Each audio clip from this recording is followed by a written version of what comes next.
Oke, pada video kali ini kami kelompok 2 akan menjelaskan tentang program ini dengan judul yang telah kami angkat, yaitu prediksi jumlah kunjungan wisatawan di Taman Nasional menggunakan Simple Smoothing. Nah, oke. Nah, program ini merupakan implementasi dari Simple Smoothing atau smoothing eksponensial sederhana yang sering digunakan dalam data analisis, khususnya dalam peramalan deret waktu atau time series forecasting. Teknik ini memprediksi nilai di masa depan dengan memberikan bobot yang lebih besar daripada terbaru dan bobot yang lebih kecil pada data yang lebih lama. Nah, kita masuk saja pada yang pertama di sini.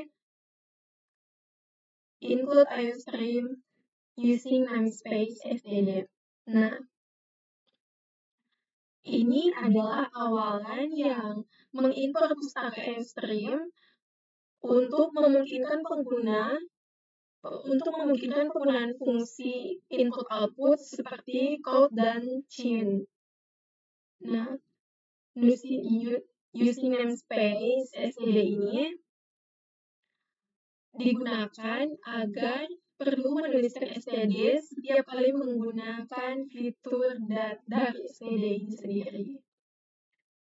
Nah, oke, kita masuk pada fungsi untuk melakukan simple smoothing. Nah, fungsi simple smoothing ini melakukan perhitungan dengan parameter-parameter yang digunakan, yaitu alpha. Nah, koefisien smoothing atau penghalusan yang berada dalam rentang 0 hingga 1. Nilai alpha menentukan seberapa banyak bobot diberikan pada nilai baru atau actual value dibandingkan dengan nilai yang telah dihaluskan sebelumnya atau previous smooth value. Nah, previous smooth value ini adalah nilai yang telah dihaluskan pada waktu sebelumnya. Actual value yaitu nilai data aktual yang baru. Oke, akan diteruskan oleh teman kelompok saya. Baiklah, kita masuk pada bagian ini. Jadi di sini ada integer main. Fungsi main ini berguna untuk program yang akan dieksekusi oleh komputer. Oke, yang pertama ada double alpha current smoothed value dengan nilai 0,0.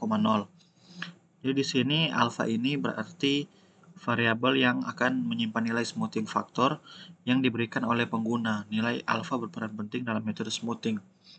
Lalu current smoothed value adalah variabel yang menyimpan nilai prediksi yang telah di-smoothing dari periode sebelumnya. Padahalnya nilai ini diinisialisasikan ke 0,0. Dan ada n, variabel yang menyimpan jumlah periode atau jumlah data yang akan dimasukkan ke pengguna. Kita lanjut. Sini ada input nilai alpha. Count masukkan nilai alpha 0 kurang dari alpha kurang dari 1. Jadi bagian ini program meminta pengguna untuk memasukkan nilai alpha yang akan digunakan dalam perhitungan smoothing. Nilai alpha harus berada di antara 0 dan 1. Semakin besar nilai alpha, semakin besar penggunaan nilai terbaru terhadap hasil prediksi. Lalu ada input jumlah data dan atau periode. Count masukkan jumlah data yang ingin diproses. Program ini meminta pengguna memasukkan beberapa banyak data yang akan digunakan. Jumlah periode ini bisa berupa jumlah kunjungan wisatawan atau data wisatawan atau data lainnya yang akan diprediksi. Lalu ini double actual value, array untuk menyimpan di data nilai aktual. Program membuat array actual value yang ukurannya disesuaikan dengan jumlah periode n yang dimasukkan oleh pengguna. Array ini akan menyimpan nilai aktual yang akan dimasukkan pada setiap periode. Nah, selanjutnya akan dijelaskan teman saya. Baik, selanjutnya kita masuk pada bagian ini. Nah, di sini adalah input nilai aktual pada periode pertama. Jadi nanti di sini program meminta pengguna untuk memasukkan nilai aktual untuk periode pertama. Kemudian selanjutnya pada periode pertama, prediksi current smooth value akan dianggap sama dengan nilai aktual pertama ini.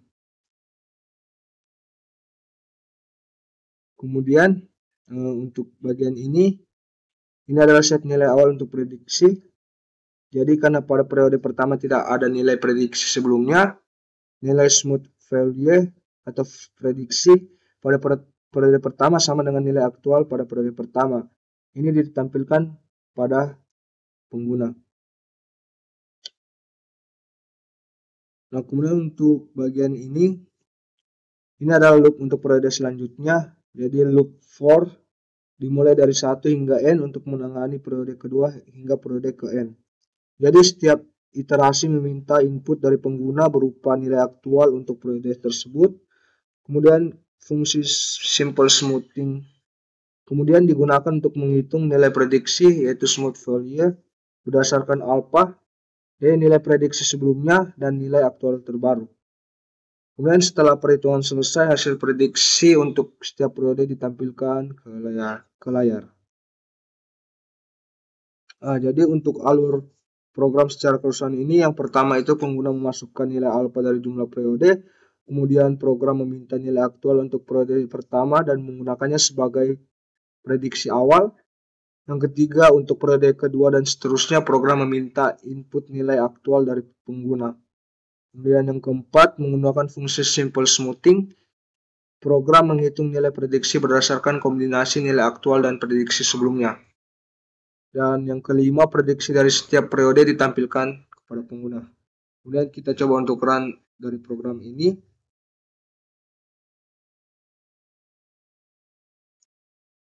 Nah, di sini kita diminta untuk memasukkan nilai alpha.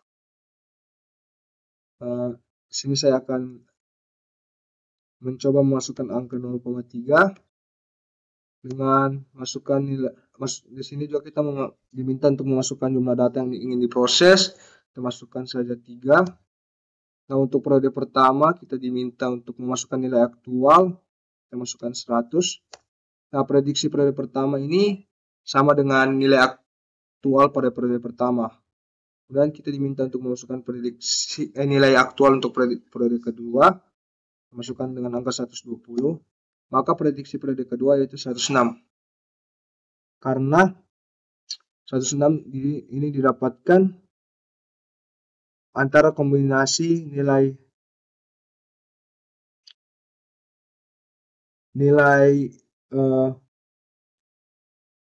aktual dan prediksi sebelumnya. Jadi 106 ini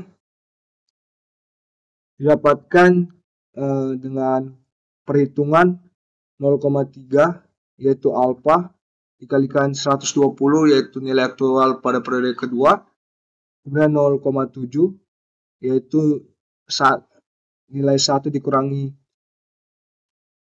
nilai alpha yaitu 0,3, maka didapatkan hasil 0,7 dikali 100 yaitu nilai prediksi pada periode pertama. Maka yang akan dihasilkan pada prediksi periode kedua yaitu 106. Kemudian kita lanjut di nilai aktual periode ketiga, kita masukkan dengan angka 130, maka prediksi periode yang ketiga akan ditampilkan yaitu 113,2. Ini didapatkan dengan perhitungan sama dengan periode yang kedua yaitu 0,3 dikalikan 130 yaitu nilai aktual pada periode ketiga, kemudian ditambahkan dengan 0,7 dikalikan 106 yaitu nilai prediksi sebelumnya yang berada di periode kedua, maka akan didapatkan hasil 113,2.